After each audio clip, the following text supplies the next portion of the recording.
Hey guys, welcome to the second episode of the Sunstone Spotlight Show. Who is in the spotlight today? We have two students from the Sunstone NIET campus. Our first student is Nancy Gautam from the Sunstone NIET campus, batch 2021-23. She has been awarded Mahila Sashaktikaran by Niti Aayog for her excellent contribution towards the women of the society.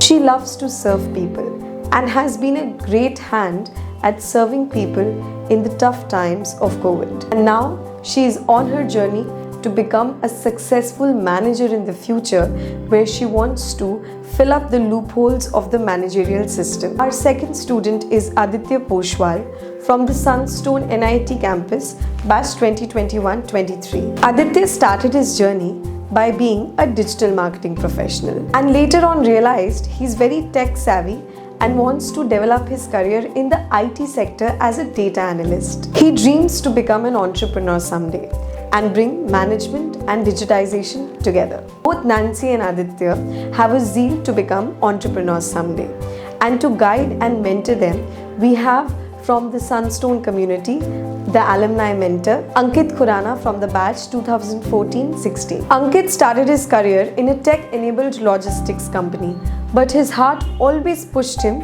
to be an entrepreneur. With the learnings learned during student life, the much gathered work experience, and the zeal to become an entrepreneur, he finally launched his venture, Value Scale Technologies Private Limited, a full-scale digital transformation agency working across the globe.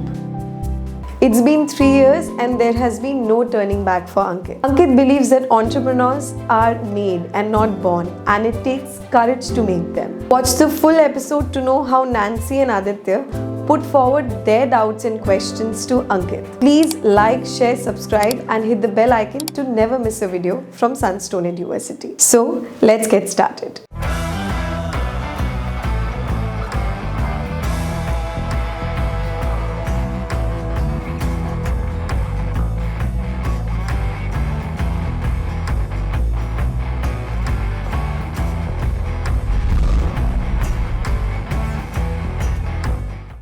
Hi Nancy and Aditya. Are you excited to ask all your questions about the entrepreneurial journey to our mentor? Yes, ma'am. Yes, we are ma'am, really we are excited. very much excited. Awesome. Great to know. I now introduce Ankit to the panel. Hi Harmeet. Any token of message to the students before we begin? Just that we need to keep it simple and we need to keep it straight. Be very candid while asking any question. Be very open and don't be shy while asking, because no question is wrong in our books. So let's treat it as an interaction. Absolutely. So we have a successful entrepreneur with us, our alumni, and we have young, enthusiastic entrepreneurs. So let the session begin. Over to you, students, and of course, Ankit. Hello, sir. I would like to put on the first question from my side, which goes as: at the initial phases, you might have come across various negative statements, demoralizing you as you're wasting your time or this is not going to work. So how did you strengthen yourself hard enough to attain the position where you are currently? So this question has multiple parts to answer. As an entrepreneur, you always have to learn that if you cannot sell your near and dear ones, you will never be able to sell it to your clients. So if your idea is good, you have calculated your risks, you have a clear vision of what I want to do in the next 1 or 2 years. You keep selling it, you sell it to everyone, every day, every minute of your life, and forget the rest. Always calculate your risk, run your numbers, have a clear vision of what you are going to do. How did you start Value Scale Technologies, and what was the spark behind it and your biggest motivation? These sparks are usually not just 1 or 2 sparks that led you to start a business like ours. It is actually a series of sparks that follow over a period of time. I went to a bloggers meet around 2013 or 14 when blogging was a new thing in India. So I met a blogger who explained on a whiteboard in a very simple manner that if you are 25 and you are going to work for next 35 years till you are 60, right? So you are going to earn X amount of money. You have potential to earn X amount of money, fame or experience.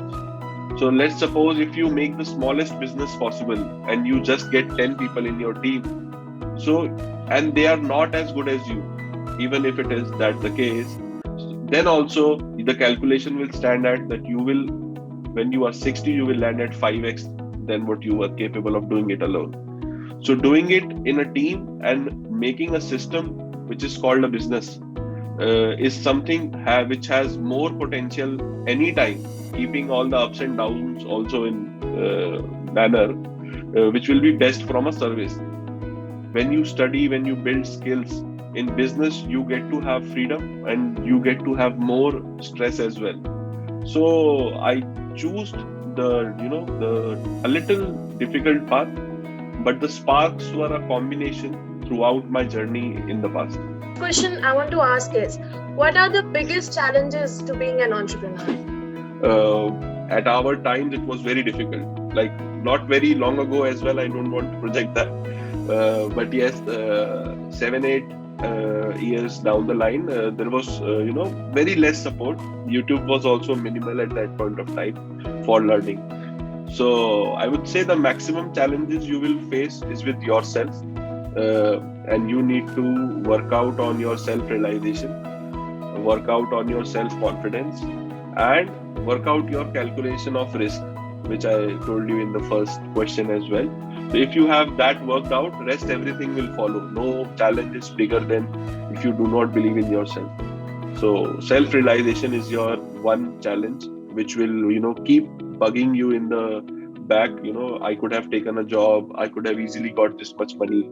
So this comparison has to stop when you think about doing a business, and now you have to believe the most.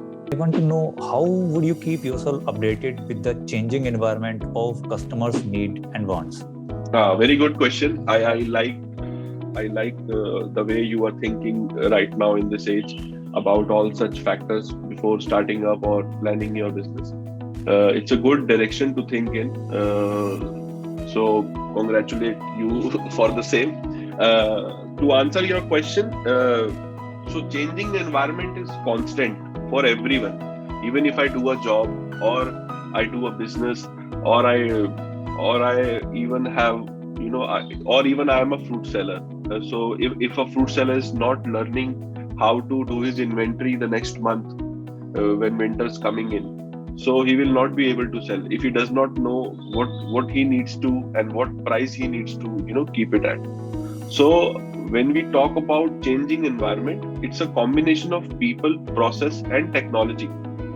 So my job as an entrepreneur is to get the right people in my team, set up right procedures which optimize themselves over the time to become the ideal procedures, and then invest into technology at a scale so that these new changes and trends are first notified by my people, the procedures are adjusted, and technology investments are justified so that we never go out of business.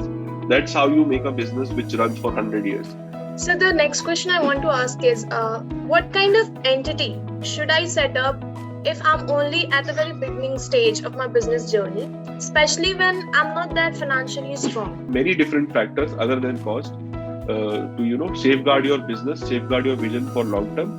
In my one-line recommendation, the best thing that you can do is open up a private limited company and go ahead with it. It is a lot of supportive, and the whole structure is very supportive going forward.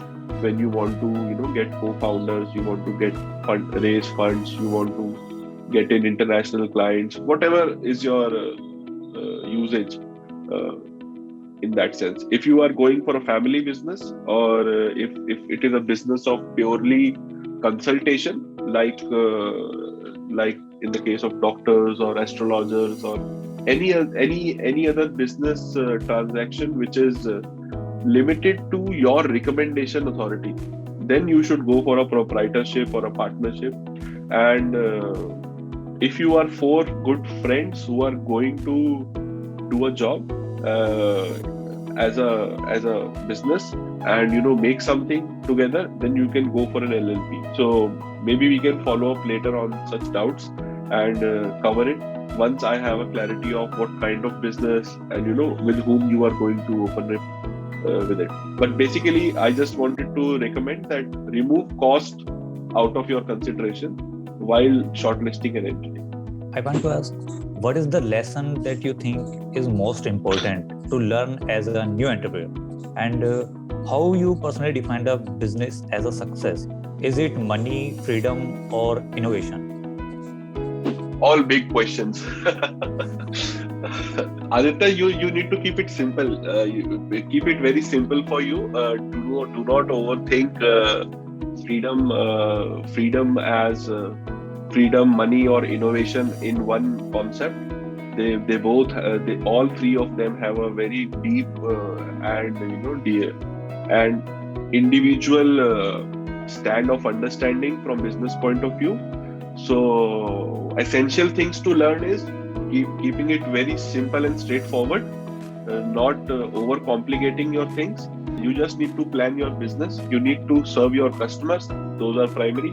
You need to serve your clients. You need to, get the service as best as possible. Rest will follow. Mobile apps that keep you stay organized and help you to be on the top of your game. I'm sure these are the. If the list was long, you must have got a new answer. But I guess these three applications are all what people would know. It is WhatsApp, Telegram, and Google Calendar. Delightful conversation, Ankit, and you took all the questions so beautifully and cleared all their doubts. So the two things which we take from here is calculate your risk and keep it simple, right? Yes. Ankit? Yes, right? Definitely. Absolutely. I have one last question. Can you please recommend some books or websites for young budding entrepreneurs out there? A specific book that I would highly recommend, which I have given it to all my team members, and I have been gifting more than hundreds of these every 6 months now, is the Decision Book. How was the session today, Aditya, Nancy? Did all your questions get answered? The session was really inspiring and interesting, and we got a lot of knowledge that we can work upon. I'm thankful to provide us such a chance to meet Amrit sir. Thank you so much. Personal experiences are the biggest teachers. I always believe the keep it simple point and then knowing your numbers point, they will definitely act as milestones for us. So the session was very delightful and really very informative. Thank you so much. Ankit, how does it feel to solve their doubts? Because I'm sure a few years back you had the same doubts, right? So how does it feel? So these doubts take me long back while Sunstone was being formed in India for the first time. These exactly were my doubts, and we were hustling through one of my startups those days. We had a part-time team of around 200 people at that point of time, and we used to have these long sessions in the first campus of Sunstone, sitting around the sofa for 40-45 minutes, or going around the campus for 5 or 6 walks a day to really understand how to get grip on these questions. Because we started very early during my engineering days, and all such questions started cropping up: how to scale, how to retain people, how to get the first client, कब registration कराना है. So these questions का जो answer रहा, like Sunstone has a very important role in my life, which really bridged that gap for me as an engineer to me as a businessman, who now knew the terminology, the right kind of thought process that I need to keep it at the back of my mind. Any last token of message to all the young budding enthusiastic entrepreneurs who are watching us right now? Anyone sitting at their home while watching or thinking about getting your next move in the career, look at Aditya, look at Nancy, look at myself, and look at Harmeet, and see for yourself that your questions will be answered, your confidence will be boosted for sure, and then the rest of the mehnat you have to do yourself is my message. So this is what I want to say to them. And of course, the two things we take today is keep it simple and calculate your risks, right? Yes, that is the very most important. That is very important. Thank you so much, Ankit, for joining us and clarifying all the doubts. Aditya and Nancy, the young budding enthusiastic Sunstone entrepreneurs we're going to see in future. And I'm sure that in the coming years, maybe we'll see all three of you guiding someone new from Sunstone. So that's the funny part, right? Thank you. Thank you so much. Most welcome. With this, viewers, we come towards the end of the Sunstone Spotlight Show, episode 2. What a delightful conversation amongst the students, Nancy and Aditya, and our alumni mentor from the Sunstone community, Ankit Khurana. If you like the video, please like, share, subscribe, and please tell us in the comment section how you like the video. And please hit the bell icon to never miss a video or webinar from Sunstone University. This is me, Harmeet, signing off.